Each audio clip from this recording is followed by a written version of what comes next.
নমস্কার। আপনারা দেখছেন দ্য ইন্ডিপেন্ডেন্ট বেঙ্গল। আমি শিবম। কালকে আমি একটি ভিডিওতে বলেছিলাম এই সেনা প্রধান এখন ভারতের সাহায্য চাইছেন, কারণ তিনি মোহাম্মদ ইউনূস সরকারের পতন চাইছেন। এই ভিডিওতে আপনারা অনেকেই গিয়ে আপনাদের মতামত জানিয়েছেন, কেউ প্রশংসা করেছেন, কেউ আবার আমার বিশ্লেষণকে ডিফেন্ডও করেছেন। কিন্তু আজকে যে কথা আপনাদের সামনে আমি তুলে ধরবো, আপনারা বুঝতে পারবেন এই যে ধারাবাহিকভাবে যেরকম ঘটনা বাংলাদেশের ইন্টারনাল পলিটিক্সে ঘটছে, তাতে কিন্তু এই মোহাম্মদ বিরোধী বা মোহাম্মদ ইউনূস বিরোধী একটা শক্তিশালী জোট তৈরি হতে শুরু হয়ে গেছে। আর এই শক্তিশালী জোটের নেতৃত্বে কিন্তু নিঃসন্দেহে বাংলাদেশের সেনা প্রধান। বিভিন্ন কারণ এর পিছনে আছে, তবে তার আগে কালকে একটি সাংবাদিক সম্মেলনের কথা আমি আপনাদের বলতে চাই। সেই সাংবাদিক সম্মেলন করা হয় বিএনপির পক্ষ থেকে। বিএনপি প্রথম থেকে শেষ অবধি কালকে হঠাৎ করেই জামাতকে আক্রমণ করতে শুরু করে। কালকে বিএনপি রিজভী প্রথমেই এই জামাতকে আক্রমণ করার সময় বলে একটি ইসলামপন্থী রাজনৈতিক দল। এই ইসলামপন্থী রাজনৈতিক দল এখন যে কথাবার্তাগুলো বলছেন, সেই কথাগুলো শুনে দেশের সাধারণ মানুষও নাকি হাসতে শুরু করবেন, কারণ এই রাজনৈতিক দলের 1971 সালের যার ভূমিকা ছিল তা অত্যন্ত সন্তোষজনক। সরাসরি জামাতকে তিনি প্রশ্ন করেছেন, 1971 সালে আপনার দল অর্থাৎ জামাতের ভূমিকাটা কি ছিল? আপনারা অনেকেই যদি ইতিহাস দেখেন তাহলে দেখবেন এই 1971 সালের জামাতের ভূমিকা যেটা ছিল তা বাংলাদেশের রাজনীতিতে বর্তমান সময়ে অত্যন্ত গুরুত্বপূর্ণ, কারণ এই জামাত কিন্তু পূর্ব পাকিস্তান এবং পশ্চিম পাকিস্তানের এই লড়াইয়ে পাকিস্তান সেনাবাহিনীর পক্ষে ভোট দেয়। এটা আপনারা অনেকেই জানেন যে পাকিস্তানের সঙ্গে জামাতের কিন্তু যে সম্পৃক্ততা তা কিন্তু আজ বাংলাদেশে ভীষণ মাত্রায় এস্টাবলিশড হয়ে যায়।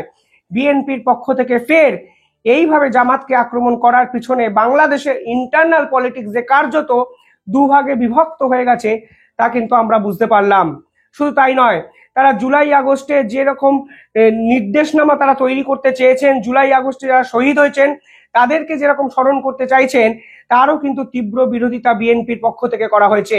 পরিষ্কারভাবে বলা হয়েছে তারা জুলাই এবং আগস্টে যারা প্রাণ দিয়েছেন তাদেরকে সম্মান জানায়, কিন্তু এর মানে এটা নয় 1971 সালের মুক্তিযুদ্ধকে এই সকল জামাতিপন্থী এই সমন্বয়ক উপদেষ্টা এমনকি মোহাম্মদ ইউনূস অস্বীকার করবেন।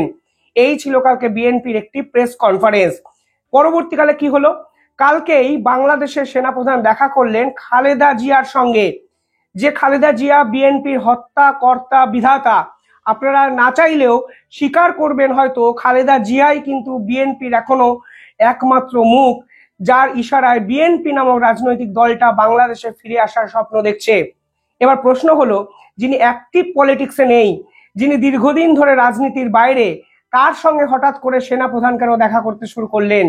অর্থাৎ ললাট লিখন কিন্তু মোহাম্মদ ইউনূসের তৈরি হতে শুরু হয়েছে, যে ললাট লিখনে বাংলাদেশের ইন্টারনাল পলিটিক্স কার্যত দ্বিখণ্ডীকরণ হয়ে গেছে।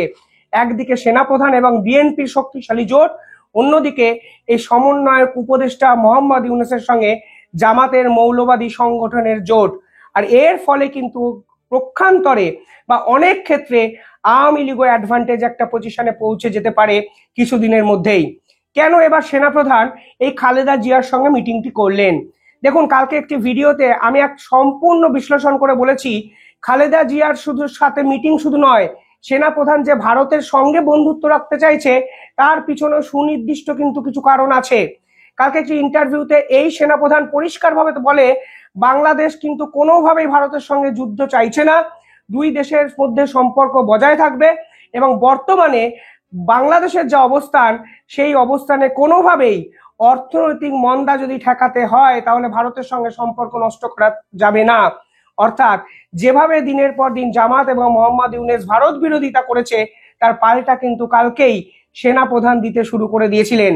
আর এরপরেই বিএনপি খালেদা জিয়ার সঙ্গে এই ধরনের মিটিং, পক্ষান্তরে মোহাম্মদ ইউনূসের বিরুদ্ধে এক বড় শক্তিশালী জোট কিন্তু গঠন করতে শুরু করে দিল সেনাপ্রধান। এবার সেনাপ্রধানের সাইকোলজিটা বুঝুন। আপনারা হয়তো অনেকেই এই সেনাপ্রধানের মুভমেন্টগুলো নিয়ে অনেক বেশি কনফিউশনের কোনো দরকার নেই। আপনারা বিভিন্ন ঘটনাগুলো পরপর সাজান, দেখবেন যখন ভারত থেকে বাংলাদেশে মিটিং করতে যায় বিক্রম মিস্ত্রি, তখন কিন্তু তিনি সেনাপ্রধানের সঙ্গে ঘন্টা খানেক মিটিং করেন। আর এখানেই প্রশ্ন, সেনাপ্রধান তো দেশের সরকারের কোনো কর্তা ব্যক্তি নয়, তাহলে সেই রকম গোপন মিটিং এ 1 ঘন্টা ধরে সেনাপ্রধান এবং ভারতের বিদেশ সচিবের সঙ্গে এমন কি মিটিং হলো যার ফলে বাংলাদেশের ইন্টারনাল পলিটিক্সের অন্তর্দ্বন্দ্ব আন্তর্জাতিক স্তরে সামনে চলে আসতে শুরু করলো। এবং সেনাপ্রধান মোহাম্মদ ইউনূস বিরোধী কথাবার্তা শুধু বলেছেন তাই নয়, তিনি মোহাম্মদ ইউনূসকে কার্যত টপকে ভারতের সঙ্গে বন্ধুত্ব রক্ষা করতে চাইছেন। এমনকি যে বিএনপি কথায় কথায় মোহাম্মদ ইউনূসের বিরোধিতা করছে, সেই বিএনপির সঙ্গেও সেনাপ্রধান কালকে কিন্তু মিটিং করে বুঝিয়ে দিলেন সেনাপ্রধান আলটিমেটলি এই অন্তর্বর্তীকালীন সরকারের উপর থেকে তার হাতটা তুলে নিতে শুরু করে দিয়েছে। বিএনপি কিন্তু কিছুদিন আগে সংবিধান পরিবর্তন নিয়ে মোহাম্মদ ইউনূস সরকারকে কার্যত ধুয়ে দিয়েছে। তারও কিছুদিন আগে বঙ্গবন্ধুর মূর্তি ভাঙা নিয়ে সব থেকে বেশি সরব কিন্তু এই বিএনপি হয়েছিল। অর্থাৎ মোহাম্মদ ইউনূস যেভাবে জামাতি আগ্রাসন বাংলাদেশের রাজনীতিতে প্রতিষ্ঠা করতে চাইছেন, তার বিপক্ষে কিন্তু বিএনপি শুধু কথা বলেছেন তাই নয়, একের পর এক উপদেষ্টা এবং সমন্বয়ককে ছাত্র নেতা হঠাৎ করে ক্ষমতালোভী হয়ে গেছে, হঠাৎ করে সংস্কারের কি প্রয়োজন, এ ধরনের বাক্যবাণে বিদ্ধ করেছে। আর ঠিক সেই প্রেক্ষাপটে দাঁড়িয়ে বিএনপিকে পাশে চাইছেন সেনাপ্রধান, কারণ আলটিমেটলি এই অন্তর্বর্তীকালীন সরকার কিন্তু সেনাবাহিনী দ্বারা স্বীকৃত একটি সরকার, সামরিক সরকার। সেনাবাহিনী যদি সমর্থন না করতো তাহলে সমস্ত রাজনৈতিক দলের সঙ্গে এই মিটিং করে এই সরকারকে গঠন করাই যেত না। এবার এর নেপথ্যে কারণগুলো যদি আপনারা অনুসন্ধান করেন তাহলে দেখবেন এর পিছনে কিন্তু ভারতের একটা পলিটিক্সও জড়িয়ে আছে। এই যে বিএনপি কিছুদিন আগে ভারত বিরোধী কথাবার্তা তারা বলতে শুরু করেছিলেন, বর্তমান বিএনপি স্ট্যান্ড আপনারা দেখুন। বর্তমান বিএনপি কিন্তু সে অর্থে ভারত বিরোধী কোনো কথাবার্তা বলছেন না, তারা কিন্তু মোহাম্মদ ইউনূস বিরোধী কথাবার্তা বলতে শুরু করে দিয়েছেন। কারণটা কি? কারণ অনেক। দেখুন, আন্তর্জাতিক স্তরে এই রাজনীতিটা যেভাবে গত এক সপ্তাহে বদলে গেছে, সেই বদলের সঙ্গে মোহাম্মদ ইউনূস তো বদলাতে পারেনি, উল্টে মোহাম্মদ ইউনূসের এই যে সমন্বয়ক উপদেষ্টারাও কিন্তু অত্যন্ত ধীর গতিতে এগুলো বোঝার চেষ্টা করেছেন এবং বুঝতে পেরেছেন। তার জন্যই কিন্তু তারা জুলাই বিপ্লবের যে খসড়া প্রকাশ করবে বলেছিলেন, সেই কর্মসূচি থেকেও কিন্তু তারা পিছিয়ে আস্তে আস্তে আস্তে আস্তে শুরু করেছেন। ডোনাল্ড ট্রাম্প কিন্তু ক্ষমতায় বসছে জানুয়ারিতে, আর ডোনাল্ড ট্রাম্প ক্ষমতায় বসার আগে সব থেকে বড় হাই ভোল্টেজ মিটিংটি তিনি করলেন জয়শঙ্করের সাথে। জয়শঙ্কর মানে ভারতের বিদেশ মন্ত্রীর সঙ্গে।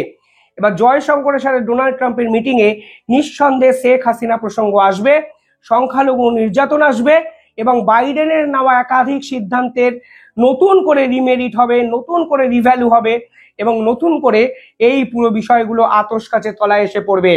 আর এখানেই কিন্তু জয়শঙ্কর বোঝানোর চেষ্টা করবেন শেখ হাসিনাকে ঠিক কিসের জন্য ভারত এবং দক্ষিণ পূর্ব এশিয়ার রাজনীতিতে আমেরিকারও প্রয়োজন আছে। সর্বোপরি সংখ্যালঘুদের রক্ষা করার জন্য, এমনকি বাংলাদেশের উন্নতির জন্য শেখ হাসিনার এই সরকারকে বাংলাদেশের রাজনীতিতে প্রয়োজন, তা কিন্তু একটি ব্লুপ্রিন্ট জয়শঙ্কর এবং ডোনাল্ড ট্রাম্পের মধ্যে কথা হবে, সেটা কিন্তু সকলেই বুঝতে পারছেন। পুতিনও ইতিমধ্যে বুঝতে শুরু করেছেন মোহাম্মদ ইউনূসকে নিয়ে বাংলাদেশের রাজনীতি চলতে পারে না, এমনকি রাশিয়াও কিন্তু সুদূর প্রসারী ভাবে মোহাম্মদ ইউনূসকে নিয়ে চলতে পারবেনই না। শুধুমাত্র বলার মতো একটা শক্তি, সেই হলো পাকিস্তান। সেই পাকিস্তান আবার হাইপারসনিক যে ব্যালিস্টিক মিসাইল, তা টেস্টিং নিয়ে আমেরিকার সঙ্গে বাক্যযুদ্ধে কার্যত লিপ্ত হয়ে গেছেন। সব মিলিয়ে এই জিওপলিটিক্যাল সিনারিওটা এমন এক জটিল অবস্থানে গিয়ে পৌঁছেছে, যাতে আমেরিকার ডোনাল্ড ট্রাম্প ক্ষমতায় এসে কি সিদ্ধান্ত নেয়, অন্তত সাউথ ইস্ট এশিয়ার পলিটিক্স নিয়ে কি নজিরবিহীন সিদ্ধান্ত নেয়, সেটাই হয়তো কেউ অনুধাবনই করতে পারছেন না। আর ঠিক সেই প্রেক্ষাপটে দাঁড়িয়ে জো বাইডেন ফোন করে দিয়েছেন মোহাম্মদ ইউনূসকে, যিনি সরাসরিভাবে সংখ্যালঘুর উপর অত্যাচার নিয়ে কথা বলেছেন, বাংলাদেশের ইন্টারনাল পলিটিক্স নিয়ে মোহাম্মদ ইউনূসকে ধুয়ে দিয়েছেন এবং বুঝিয়ে দিয়েছেন জো বাইডেন কিন্তু কোনোভাবেই আর মোহাম্মদ ইউনূসের কাঁধে হাত রাখছেন না।